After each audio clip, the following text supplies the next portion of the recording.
Mag-start na. Yan. Okay.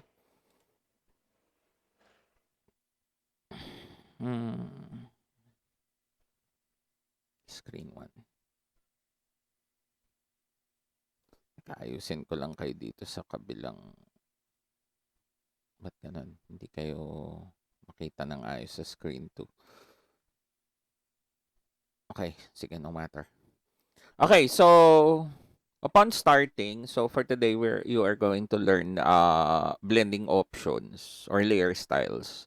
So this in accordance to last week's lesson regarding text, the effects, the basic effects that you could apply on your text so that you could make it much more good looking.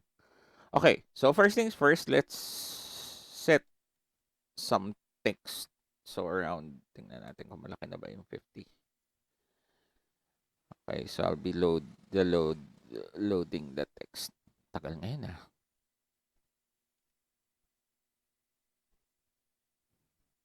Ayan. Maliit ang 50. So around 150. Maliit pa rin. So 250. Yan. Okay. So first things first, I'll be inputting some text. Bakit dito ko nag-i-input?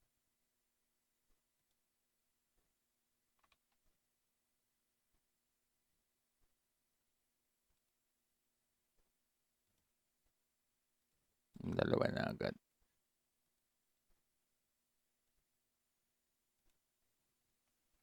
Yan. So make sure that when you open your text or when you have created your text, you open your layers tab. It is very vital that you open or always open your layers tab after you have inputted your text. So I have this word test on the screen kasi this is testing. Okay, so I'll be making my text color siguro. Ano ba magandang kulay? Bright color. Yan. Around yellow. Yan. Okay. So, aninag ba yung yellow color? Kahit yellow color? Kita nyo? Yes po. Okay. Opo. Okay. Yes So, po. the next thing that you are going to do is once you have inputted your text, you are going to double tap on your text layer. So when you double tap or double click on your text layer, you will be seeing this layer style window. So dito sa layer style na to, dito nyo na makikita ngayon yung all the different effects na pwede nyong i-apply sa inyong text. So not just text but also layers. So layers in general. And a text layer is considered to be a layer itself. So you could apply this. So for the meantime, ang ating application muna is for text. Kasi pagka sa mga pictures, I find it hindi masyado maganda. Mas maganda pa rin pag manual mo ini-apply. And this, I think, is best applied on text. Okay. So, upon opening the layer style, let's first click on or tap on the bevel and emboss. So, you are going to tap on the name. So, isang tap ko pa lang, mano-notice nyo, there is a check mark and there is a change agad sa inyong text. So, tanggalin ko yung check. This is the default and this is when bevel and emboss is applied. Meron na agad changes. So as you could see, so bakit mahalaga na sa pangalan kayo mag-tap? Kasi pag hindi sa pangalan and you tap on or you just put checks on this area, on the check boxes, hindi magbabago yung menu dito sa center. And pag hindi nagbago yung menu, is hindi nyo siya may experiment or titingnan kung ano ang nangyayari once you tinker with the settings here. Okay, so let's give a little focus on bevel and emboss. So as you may have seen, nagkaroon siya ng parang slight shadow, and as the name itself, bevel and emboss. Emboss meaning paaalsahin sa Tagalog. Pinatataas, pinalalaki, or pinaaangat. Yun yung meaning ng bevel and emboss. As you could see, when you tweak, say for example, wag muna natin baguhin tong mga drop down na to kasi may mga menu yan. So, let's adjust first depth. You will be noticing na when you adjust the slider from left to right, there will be significant changes to your text once you adjust the sliders. So, when you play with these sliders here, you will notice that the text could be enhanced and made na para siyang 3D. So, ano yung exact value na maganda, sir? Depende sa paningin ninyo. So, base sa paningin ko, good na ako sa pagkaka-emboss nitong text na to. Okay. So, the next one, so let's cancel this out first kasi good na to. So, tanggalin muna natin. Mamaya na lang natin siya ibalik. So, let's just go to contour. So, sa contour po, when you play with this, wala kayong nakikitang masyadong changes. Let's select the contour. Pili lang kayo dito ng menu. Hindi pala naka-check, kaya hindi nagbabago. So, make sure that it is checked para ma-apply. Lalong pumangit pala. Yan ang nangyayari when you apply this contour. So, gaya nga na sinasabi ko, this is a matter of experimentation. Ayoko. So, I'll be removing that. So, let's apply texture. Sa texture po, you could apply different patterns na available by preset sa Photoshop. Okay, so parang ayoko ding mag-apply. Okay, so let's remove that. Let's go to stroke. So as you can see, when I click on the name of stroke, automatically it applies stroke on the text. So you could play with the settings and see what happens. So para pala siyang outer glow. Yan, so may nag-chat. Yan, maganda ang stroke. Depende yan. Minsan maganda yan, minsan pangit yan. Okay. Sir, may 3D pong text na gano'n. 3D, walang 3D text dito. Wala. So, position, outside, inside. So, let's see what happens inside. Pangit pala pagka inside. Sa loob ng mismong letters nangyayari. So, this is a matter of, kaya nga sabi ko, experimentation. Let's combine bevel and emboss by clicking on the check mark. Pwede na. Pwede na. Nagkakaroon lang ng medyo pangit na effect sa labas kasi from dark going to from black going to red, hindi masyadong ano, pero it's good. Okay, so the next one is inner shadow. Let's click on the inner shadow. One thing na ipapaalala ko sa inyo is sometimes you will be seeing menus na meron itong use global angle and angle. So, ang paalala ko lang sa inyo when you play with these settings, itong bilog na to denotes the area, yung loob niyan denotes the area of your text. And mula sa center palabas meron siyang line. So, ibig sabihin nito is itong line na to, ito yung pinanggagalingan ng liwanag. So, 30 degrees going to this direction, nandito ang liwanag and dito ang anino. Kasi if you're going to notice, this part of the text is very bright and this part has a shadow.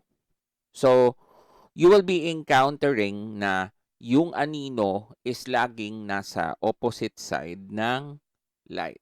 So, when you adjust this, so sir, paano namin na-adjust? Just click on any angle you like. So, meron diyang parang maliit na kulay green. Hindi, ewan ko kung aninag ninyo. So, nandun yung position ng light. And when you change this, you will be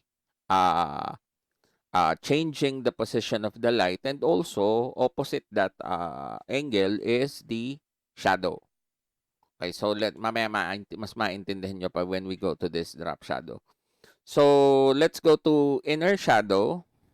So you could play with the settings. Say for example, distance. Yun, lumalayo na yung text. Yan. Anong napansin yung nangyari when I apply the inner shadow? How does the text look like?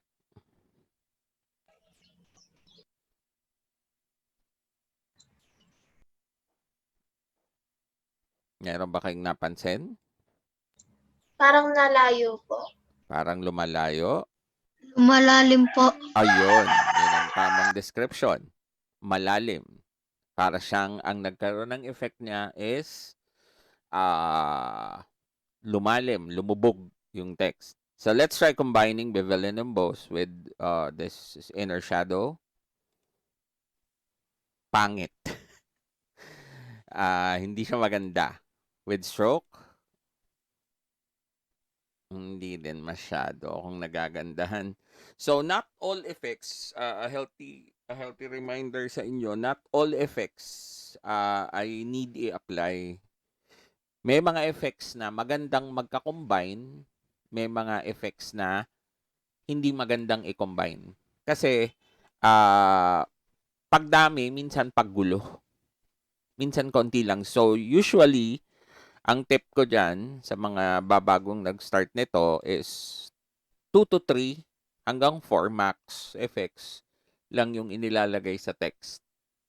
So, do not worry naman kasi if you could apply multiple text effects or layer styles on different layers.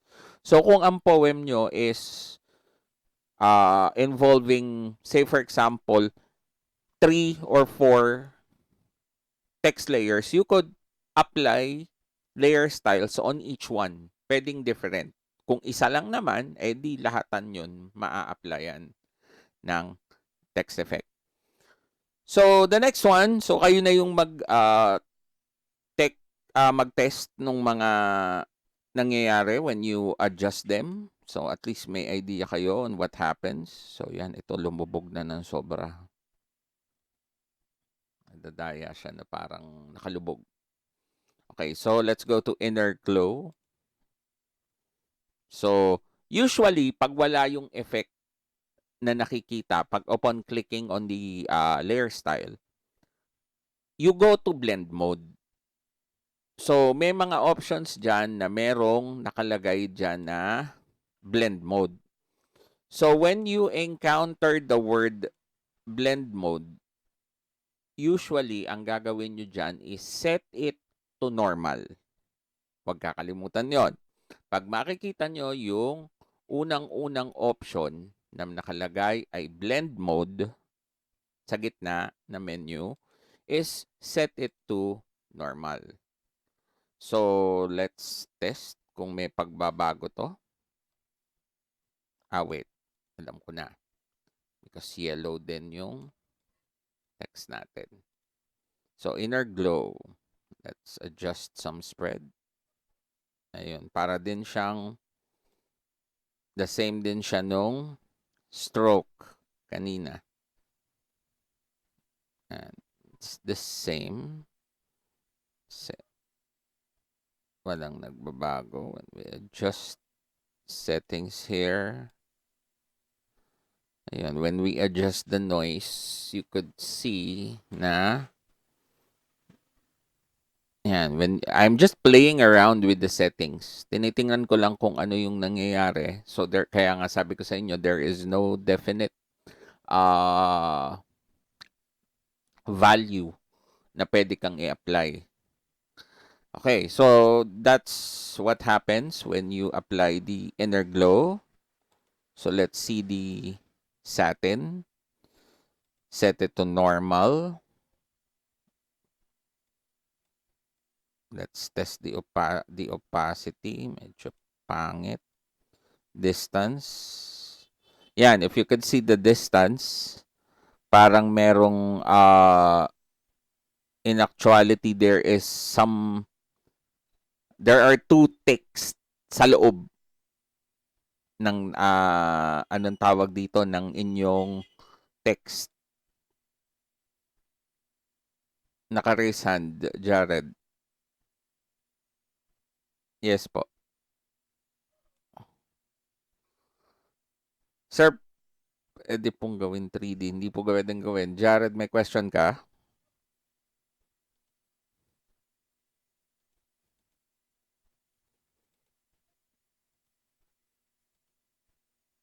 Wala po. Okay, so you could play with the settings nga gaya ng sinabi ko and see what happens. Kasi minsan talaga pangit. So, yan. We could adjust the size. Tingnan na lang natin. You know, as far as I could see, meron siyang, when you adjust the distance here, you'll be seeing here that the text is nil. Question. Sir, paano nga po ulit buksan ng layer settings? Layer Okay. style. Layer styles. Paano daw ulit buksan? I'll be closing this. Tanggalin ko muna to. Double tap on the layer you wish to apply the layer style or double click. Pag double tap nyo, layer styles will be active. Okay. So, moving forward. So, let's go to color overlay. So, sa color overlay, blend mode normal. Let's see what happens when you adjust the opacity. So, it's just ang color overlay is nagpapatong lang siya ng color on top of the default color. As you can see, meron siyang red na selection. When you adjust the opacity, you could change it to, kasi when we combine colors, yellow plus red, we could create orange at around 50 na combination ng dalawang color. And when we fill it up, parang imagine niyo na lang na nagdadagdag ka ng kulay. So, do I use this? Nope. I don't use this. So, medyo ba't pa ako magpapakahirap edi kukuha na lang ako ng ibang kulay. Pero you could use this kung gusto nyo. Okay, so the next one is gradient overlay. So, this applies gradient inside your text. So, blend mode is normal. You could select the type of gradient by default. So, you could use a two-color foreground to background. Pwede nyong iset yung colors dito sa inyong color palette. So, anytime para at least makita nyo or magamit nyo yung ano. So, here are the defaults. So, let's click on this one. As you can see, when you apply gradient, there is now a gradient inside your text. Yan. Sir, iba po ba din ang kulay ng gradient po? Gaya po ng kapag po nagpe-painting na iba po yung gusto pong color na gawin na gradient. Kung gusto nyong ibahin, usually ang isa-select nyo dyan is two-color or two-tone color lang muna. So, pwede siyang ibahin manually. Say, for example, this one. But, let's focus first on two-tone. Two-tone. Kung gusto nyong ibahin, ang technique dyan is, isa-set nyo muna yung color. Say, for example, blue for the foreground and for the background is around na lang nating hindi, dark color din yan eh. Let's go to green. Neon. Okay, so yan. Nakaset. once you have set this up, when you apply the gradient overlay and select the first one, which is foreground to background, yun ang mangyayari. So you have to set it first on the foreground and background selection if you wish to customize it with the two-tone color na gusto nyo. Otherwise, you are locked with the defaults. Yan yung mga defaults na option. So, opacity, when you adjust this, yan, bumabalik siya sa original color niya hanggang sa ma-maximize ninyo. Just play around with the settings kasi when you play around with the settings, usually may magagawa kayong something dyan na maganda. You could adjust the light.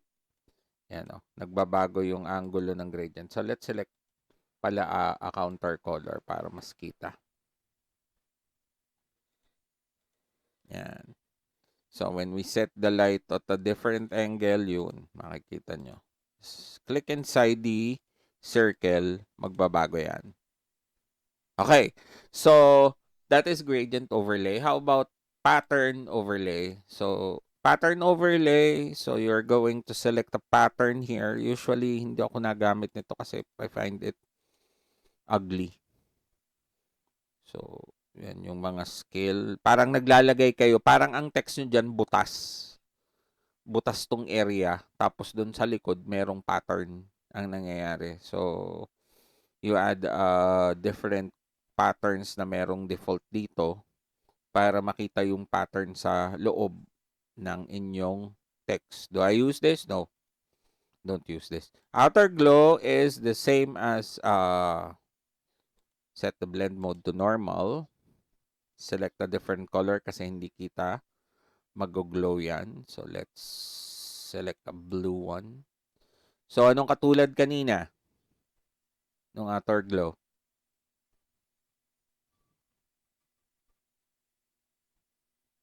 Meron ba kayong napansin? So, it's the same as stroke.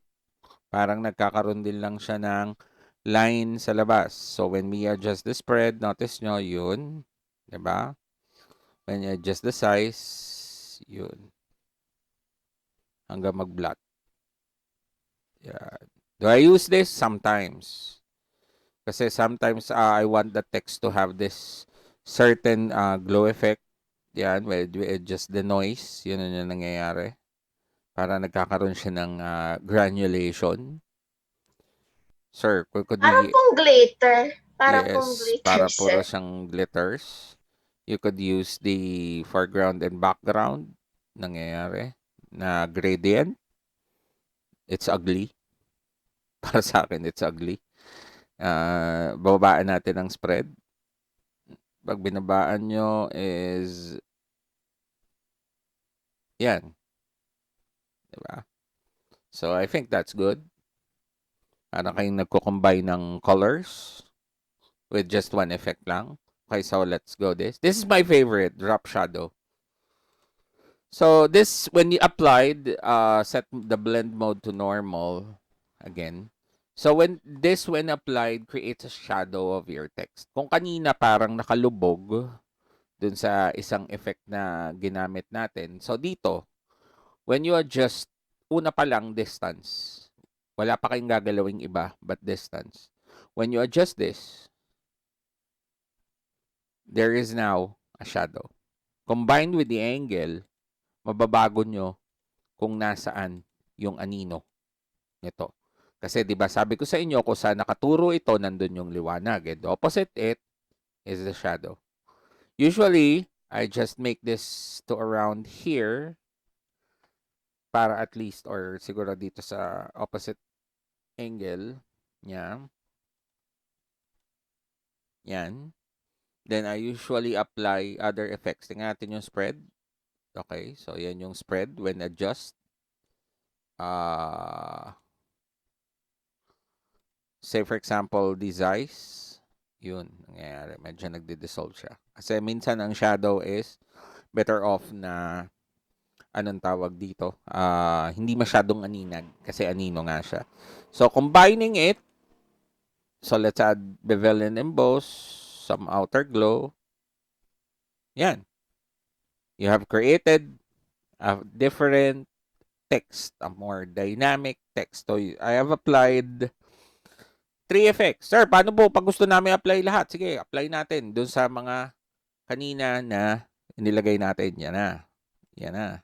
Yan na. Yan na. Yan na. Yan na. Yan na. Yan ang nangyari.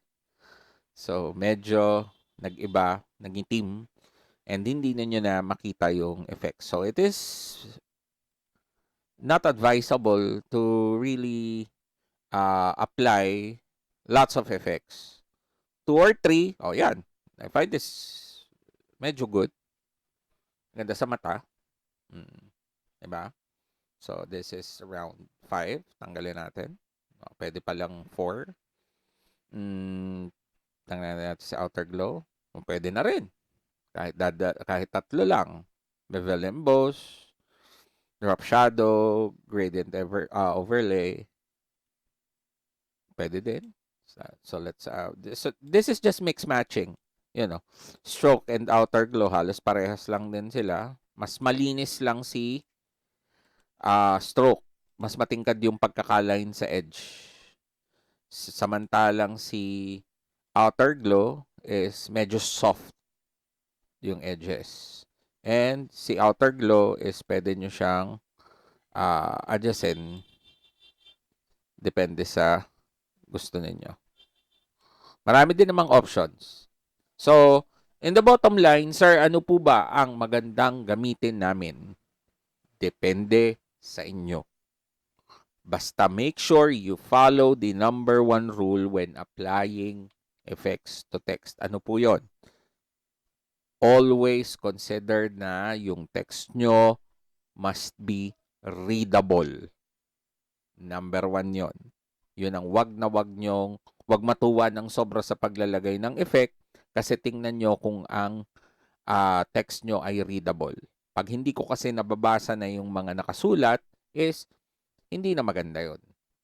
So it's always important that you make your text readable so that the audiences could easily read your text and at the same time appreciate the effects na meron. Sir, paano po pagka halimbawa, okay, so nagustuhan nyo na. Ito ang pinakamahalaga. Nakapag-set na kayo ng lahat. Okay na. Click okay doon sa box. Kasi pag hindi nyo i-click okay, hindi maa-applyan. Kahit i-tweak nyo ng i-tweak yung settings, hindi maa-apply. Sir, may gusto po kami. Baguhin namin. How do we change the effect? Double-click it on the layer again para lumabas si layer styles and you could modify the changes na gusto nyo doon sa mga layer styles na ini-apply ninyo. So, yun yung mga ways. Sir, paano po pagka gusto namin gumawa ng isa pang text and we apply again effects? So, when you want to apply again effects, double-click, apply the necessary effects na gusto nyo, then click OK. They have different effects. Each layer has different effects depending sa gusto ninyo. So, yun yung ways to which you could apply the different layer styles. So, it's a matter of experimentation. Kasi pag hindi nyo to na-experiment, hindi nyo makikita yung full output nito at hindi nyo makikita kung ano yung maganda sa paningin ninyo. Diba? So, for me, when I apply this text, usually on the fly, ibig sabihin ng on the fly, gagawa ako ng text, a-applyan ko ng layer style, pagtingin ko maganda, and siya ay readable, good na. Hit okay. I don't note the values, hindi ko nino-note kung ano yung slider values na ginamit ko or yung ina-adjust ko. Kasi, I could make changes naman. Sometimes, depende sa mood, depende sa paggagamitan ng text, yun yung ina-apply ko. But usually, I just stick around 1 or 2 effects, lalo na dun sa Say for example, when I created my new banner dun sa aking gaming page. Nasaan ba yan? So, I usually applied just yan, ito. I just applied only 2 effects. Kung aninag ninyo, yun. Oh. Dalawa lang. So, this is just, no, this is just one only. Outer glow lang na black. Yan lang. Kasi I make sure na very readable yung aking text. Kasi when I apply, kagulo na nga yung background ko is tapos yung aking text, sobrang dami pang effect. Hindi na siya readable. Kasi yung background ko magulo. And if you're going to use background, if you're going to draw your background, please make sure na hindi nyo mababaliwala yung readability ng inyong text sa inyong poem. Sir, Yes po. tanong ko lang po, yung background po, pwede din po, hindi po drawing, pwede din po, picture po na related po sa poem. Wag na po munang mag-picture. So, drawing lang po. It's either you draw for the background or you do not draw. Sir, pwede po bang walang background? Yes po. Okay lang naman po sa akin walang background kung gusto ninyo. Pero may plus po pagka meron na ginawa ninyo or dinrawing. Kasi it means that you apply the previous lessons na meron tayo. And you maximize the tools na ginamit natin nung nakaraang grading. It's very vital na hindi nyo makalimutan. Kasi hanggang dulo yung pakikinabangan yan. And as long as may importante kayong gagawin sa anong tawag dito, sa Photoshop, kasi ang Photoshop naman, hindi magagamit nyo yan sa ibang subjects, pwede nyong i-enhance yung skills ninyo. Hindi naman porket nakalampas na kayo ng grading is wala na. So, that sums up our lesson. Yan yung pinaka mabilis na paliwanag regarding sa sa layer styles. So you could review this. I'll be uploading the video on my YouTube channel. Dun sa YouTube channel na isinend ko sa inyo yung link. So para at least pag nalilito, alam nyo kung paano. Usually naman, kailangan alam nyo lang kung paano buksan, double click or double tap, adjust the settings, pag-combine ng combinein, minsan isa, dalawa, tatlong effect, maganda. Pag lahat ay di damusak, pangit, parang wala nang nangyayari, hindi na nakikita yung iba. So, yun lang yun. So, that concludes our lesson for today. So, I hope that you had an idea and you could apply this along with the first lesson. And yun na, pwede nyo nang, kung nakapag-type na kayo ng inyong poem, nalagyan nyo na siya ng basic na it's only a matter of applying now the lesson. Pwede nyo na siyang simulang i-apply kung nakapag-type na kayo. Kung hindi pa, ay di saka nyo i-apply yung text effects na meron tayo. Okay, so any questions? Still have 2 minutes. Ay, mukhang good naman. Wala na pala less than 1 minute. Okay, so since I understand na good kayo, just apply, testing, and kung malilito, just watch it on the YouTube channel. I'll be seeing you guys again next week for another lesson. Sige po, goodbye po.